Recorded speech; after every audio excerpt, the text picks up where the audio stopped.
This last weekend saw the release of the much-anticipated Kingsman: The Golden Circle. As a follow-up to the original Kingsman, it certainly lives up, but does it surpass it or just fall short? Let's get into it. Golden Circle certainly feels very similar to the first movie. Stylish characters, inventive action scenes, and a focus on humor.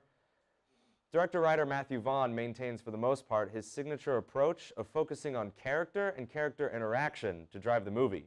There's suave clothes, gadgets, secrets to unravel, and crimes to solve, all in great abundance in this film, much like the first. For anyone familiar with the original run of James Bond films, Kingsman remains a worthy successor to that kind of campy brand of adventure spy thriller. To anyone not familiar, I'll point out that the Sean Connery years of James Bond films were filled with eccentric villains, suave and stylish dialogue, and maintained an underlying positive sexuality throughout it all. Both Kingsman 1 and 2 continue in this vein, evolving it to the 21st century sensibilities. Say what you will about these movies, but they strive to be anything but boring and everything but serious.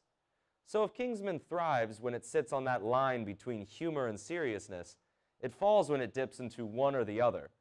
Golden Circle dips too far into humor with the villain, played by Julianne Moore. She's devious, but less interesting than the first movie's antagonist. Moore gives a good performance, but the writing lacks depth or focus on her character. Her lack of an interesting character is compounded by the insanity of her evil status. Get this, she has a 100% monopoly on drugs in the world. All of them. Every illegal substance, 100%.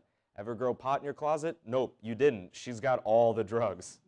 It's a childish concept that breaks the suspension of disbelief. But the worst part of the movie comes when it dips into seriousness. The film contains scenes of the US president wrestling with the villain's demands.